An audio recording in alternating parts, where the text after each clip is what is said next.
Hola hermanos, el día de hoy 11 de julio del 2025, todos los 11 de julio de todos los años celebramos al patrono de Europa, 1980, así lo declaró el Papa San Juan Pablo II, San Benito de Nurcia, o San Benito Abad, San Benito el Grande, como le quieran llamar, ¿no? Realmente una persona extraordinaria. Europa le debe a Benito y a los benedictinos muchísimo, muchísimo. No es solo la medalla de San Benito, no es Benito como tal, es la persona de Benito. Vamos por partes, ¿qué podemos decir de San Benito? Tiene que haber nacido alrededor del año 480, según dice Beda, era su papá, que se llamaba Eutropio, su mamá se llamaba Claudia, sí, se llamaba Abundia Claudia, se llamaba la mamá, y tuvo una hermana gemela, no escolástica.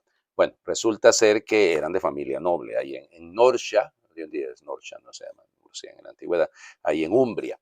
Lo enviaron a estudiar a Roma, evidente, para que se preparara mejor y todo. Miren, hay los relatos que sacamos de la vida de él proceden en mayor parte de San Gregorio Magno, que San Gregorio Magno es benedictino y entonces por eso escribió algo de la regla. Bueno, entonces se supone que dejó los estudios más o menos alrededor del año 500, tenía que tener más o menos unos 20 años, pues a esa edad, y ya había estudiado bastante. El latín que manejaba era muy bueno, o sea que se nota que sí había estudiado perfectamente porque su manejo de la lengua era perfecto. Y entonces resulta ser que cuando él había sido enviado, como les digo, a Roma a los 12 años, ahí estuvo, tenía una aya, que era la que le cuidaba, y bueno, resulta ser que él decide hacerse ermitaño, ¿no? Él quería vivir su vida. La cuidadora se llamaba Cirila se llamaba la sirvienta, y entonces se va en un primer lugar a la región de Simbruni, es decir, eso es eh, cerca de Roma realmente, ¿no? Es 40 millas de Roma, y ahí estuvo en el valle de Aniene. Ahí resulta ser que empieza, pero eso es, le llaman la huida, es su primera huida cuando deja los estudios. Y entonces resulta ser que ahí ocurrió un milagro, que es que se le quebró a una de las sirvientas, algunos dicen que es la misma sirvienta que Cirila, se le quebró un jarrón que tenía y entonces él oró y se juntó, ¿ya? Y entonces resulta ser que la gente cuando se dio cuenta de aquello, empezaron a buscarlo, lo empezaban a llamar que era un santo. Y entonces se va directamente a Subiaco. Subiaco, el término Subiaco lo que significa es debajo del lago, ¿eh? O sea, porque efectivamente eran cuevas y arriba pasaba el agua, ¿no? Pero bueno, y entonces cada día se va adentrando más hacia una cueva, ahí se queda viviendo. Eh, Había un monje que se llamaba Román, o Romano, y que era de un monasterio que quedaba ahí cerca, y entonces se hacen amigos y él es el que empieza a ayudarle, ¿no? Resulta también que el monasterio que estaba ahí cerca, pues era rectorado por un fulano ¿cómo se llamaba? Que se llamaba Adeodato. Y entonces, bueno, el tema es que Benito se queda viviendo ahí durante 3 años, hasta el año 500, ¿no? Y ya les digo, ahí llegaba la gente, llegaba a buscarlo porque se daban cuenta de la importancia que tenía este hombre, que daba buenos consejos. Hay un montón de relatos que lo encontraron por ahí porque le creció tanto la barba y algunos pensaban que era una fiera y cuando se dieron cuenta que era un hombre con unos consejos extraordinarios, pues realmente nada, pues se lo buscaban para buscar consejo de parte de él.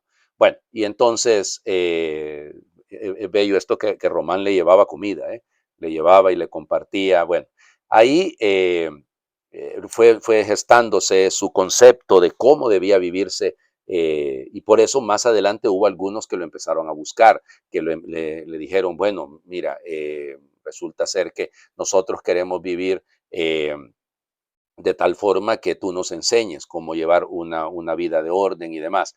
Lo que pasa es que cuando siempre pasa en la iglesia, ¿no? Yo siempre les he dicho que el pecado más grave dentro de la iglesia es el pecado de la envidia. Había un tal Florencio que, claro, cuando Benito empieza a ser tan famoso y demás, le cayó en envidia y intentó envenenarlo, ¿ya? Y bueno, resulta ser que le mandó un pan envenenado, pero llegó un cuervo y se llevó el pan y entonces así no lo lograron envenenar. Bueno, luego otra vez el Florencio bendito le mandó unas mujeres, unas prostitutas, para ver si lograba seducirlo. Y bueno, igual ya les digo, Benito, que se había ido, que había bajado para estar con los monjes, para vivir una vida un poquito más, llamémosle, comunitaria, cenobítica, se tiene que regresar a Subiaco, ¿no? Y entonces ahí va a permanecer durante prácticamente los siguientes 30 años de su vida. Pero bueno, ahí también es cierto que se va a quedar en Montecassino, ¿no? Ahí alrededor, miren, ahí en Montecasino había un templo pagano. Entonces lo que hicieron fue construir una especie de oratorios y más o menos a ejemplo de lo que había hecho San Martín de Tours en Galia, entonces empezar a llevar una vida monástica. Y ahí fue en Montecassino, donde Benito compuso la regla benedictina, que es una regla equilibrada, ¿no? Bella, por eso el ora et labora, es el equilibrio entre la oración y el trabajo. Eso es un tema, vamos, recurrente y muy importante. Recuerden también que Escolástica, pues se fue a vivir cerca de él, ¿no? Ahí se quedó con él.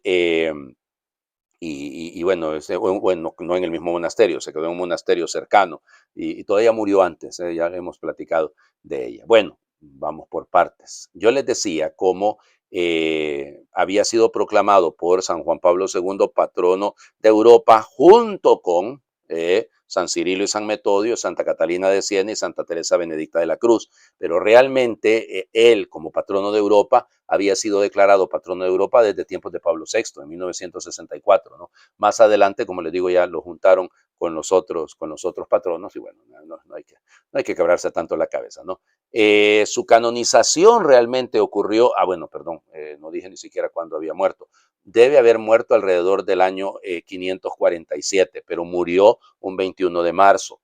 Y entonces aquí ustedes dirán, padre, pero ¿y entonces en qué quedamos? ¿Por qué se celebra el 11 de julio? Fíjense, en el antiguo ordo se celebraba el 21 de marzo. Los bizantinos lo celebran el 14 de marzo, pero luego se trasladó al 11 de julio, que es la fecha, creo, de la canonización. Ocurre en 1220, Honorio III. Honorio III es muy importante en la historia por los franciscanos, sobre todo. Pero bueno, y ahí les digo, es una vida extraordinariamente especial. Bueno, yo podría hablarles de la medalla de San Benito, que es lo más famoso que se distribuye por todos lados de él, pero vamos, creo que lo hemos hablado en otra ocasión, así que no viene el caso. Solo que recuerden que la medalla de San Benito es un sacramental y que debe ser exorcizada, porque Benito es de los primeros exorcistas de la historia. Y entonces por eso es que debe ser exorcizada. No solamente se bendice esa medalla, se exorciza y luego se bendice. Bueno, sigamos con las páginas duras, bellas, duras en el sentido conmovedoras del libro del Génesis, ¿no? El encuentro de Jacob con José. Génesis capítulo 46, versículos del 1 al 7 y luego nos saltamos del 28 al 30. En aquellos días partió Jacob con todas sus pertenencias y llegó a Berseba, donde hizo sacrificios al Dios de su padre Isaac. Por la noche Dios se le apareció y le dijo, Jacob, Jacob. Él respondió, aquí estoy. El Señor le dijo, yo soy Dios, el Dios de tu padre. No tengas miedo de ir a Egipto, porque ahí te convertiré en un gran pueblo. Yo iré contigo allá. José te cerrará los ojos y después de muerto yo mismo te haré volver aquí. Al partir de Berseba, los hijos de Jacob hicieron subir a su padre, a sus pequeños y a sus mujeres en las carretas que había mandado el faraón para transportarlos. Tomaron el ganado y cuanto habían adquirido en la tierra de Canaán y se fueron a Egipto. Jacob y todos sus descendientes, sus hijos y nietos, sus hijas y nietas. Jacob mandó a Judá por delante para que le avisara a José y le preparara un sitio en la región de Gosén. Cuando ya estaba por llegar, José enganchó su carroza y se fue a Gosén para recibir a su padre. Apenas lo vio, corrió a su encuentro y abrazándolo largamente se puso a llorar. Jacob le dijo a José, ya puedo morir tranquilo, pues te he vuelto a ver y vives todavía.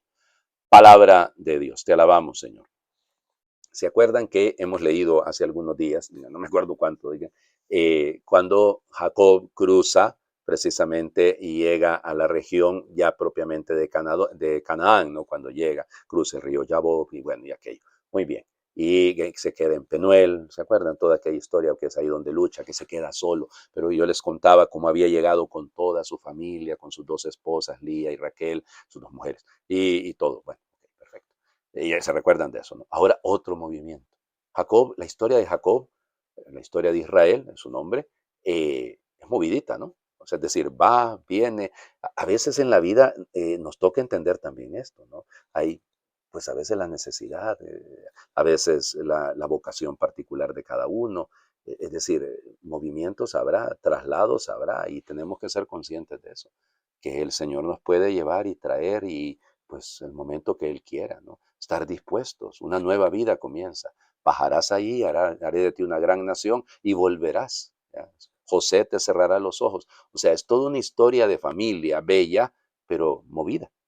Movida. José y su historia, Jacob y su historia, sus hijos. Es decir, las familias son dinámicas, ¿no? Y bueno, yo si me pongo a sacar en cuenta dónde están mis primos, dónde está mi familia, pues realmente no lo sé. Es decir, tengo familia por varias partes del mundo. Y entonces, sí, es decir, y hay que ser sinceros en esto, ¿no? Nos vamos moviendo, ¿eh? Y la vida es eso, estar dispuestos a ser desinstalados. No es fácil, no es nada fácil. Claro, Jacob tiene una intención bella que volver a ver a su hijo. ¿Cuánta gente, no, que quiere volver a ver a los suyos? Que ha tenido que partir por necesidad. Los que migran, claro que hay criminales a veces detrás de los migrantes, ¿no? Pero no se trata de que todos, ¿no? La gente que se mueve por necesidad en el 99% de los casos. Y entonces tenemos tanto que trabajar en este sentido, ¿no? Respetar. En la región de Gosén, que es donde llega Jacob, es la región donde precisamente se van a sentar los hebreos, los apiru, los judíos. Bueno, vamos, seguimos con el discurso. Si ayer eran las recomendaciones, ahora vienen las advertencias. Mateo capítulo 10, versículos del 16 al 23. En aquel tiempo Jesús dijo a sus apóstoles, yo los envío como ovejas entre lobos. Sean pues precavidos como las serpientes y sencillos como las palomas.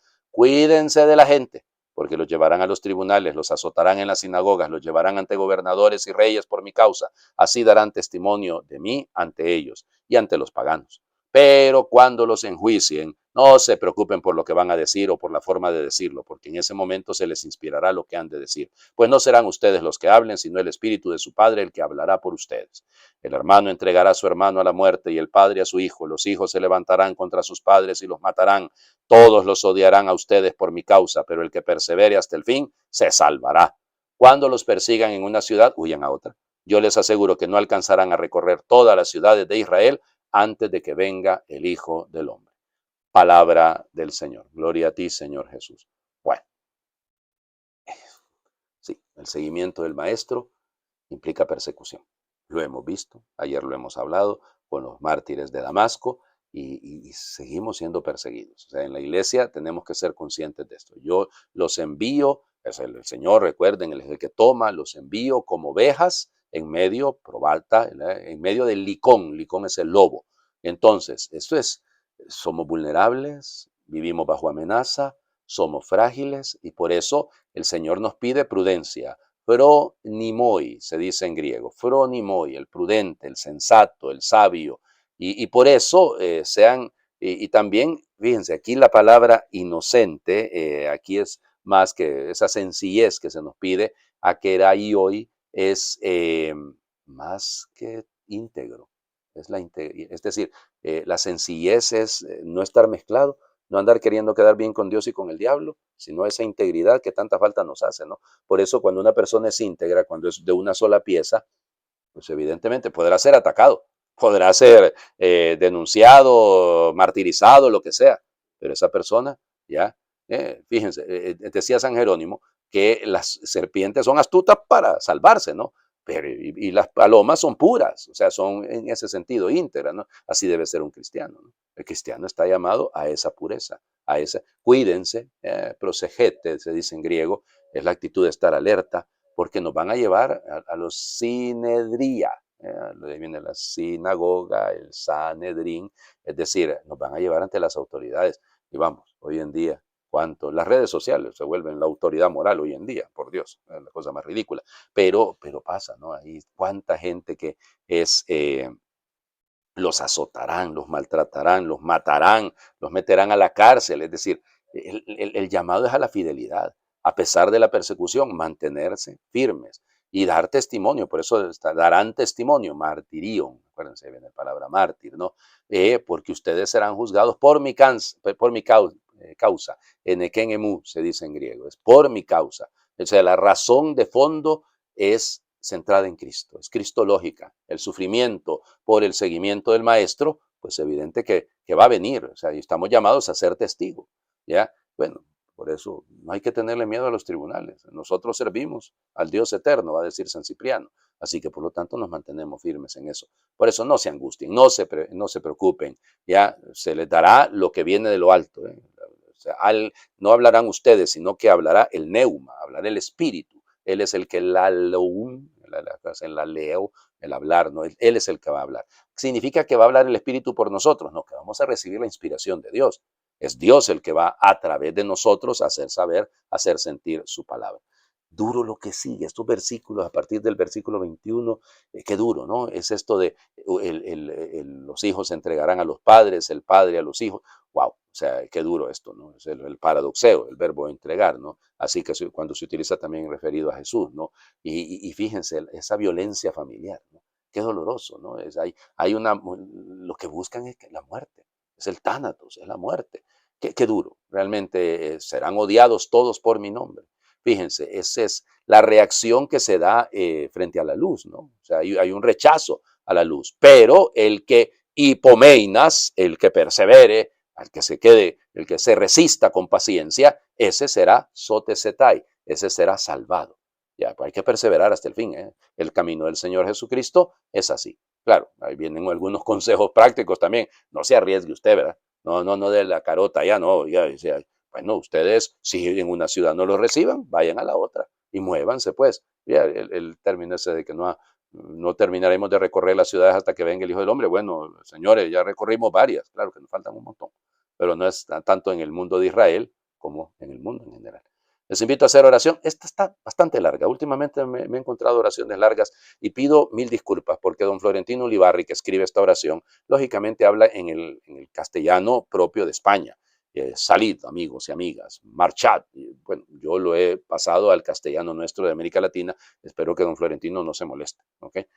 Salgan, amigos y amigas, marchen sin miedo. Ustedes son mis testigos en medio del mundo. Salgan, amigos y amigas, marchen sin miedo. Sean expresión de la ternura del Dios de la vida. Ternura en su rostro, ternura en sus ojos, ternura en su sonrisa, ternura en sus palabras, ternura en sus obras, ternura en su lucha. Salgan, amigos y amigas, marchen sin miedo. Les esperan fuera ciudadanos y vecinos. Ustedes son mis manos para construir un mundo nuevo de fraternidad, libertad y justicia. Ustedes son mis labios para anunciar a pobres y marginados la buena noticia de la libertad y la abundancia. Ustedes son mis pies para acudir al lado de las personas que necesitan gestos de ánimo y palabras de bien. Ustedes son mi pasión para hacerme creíble en sus casas y ciudades y lograr que niños y adultos vivan como hermanos. Ustedes son mi avanzadilla para lograr la primavera del reino y ofrecer las primicias a los que más lo necesitan. Salgan, amigos y amigas, marchen sin miedo, derramen por doquier ternura y vida. Salgan, amigos y amigas, marchen sin miedo, miren toda esa multitud que les espera. Marchen con alegría. Yo les acompaño todos los días. Amén.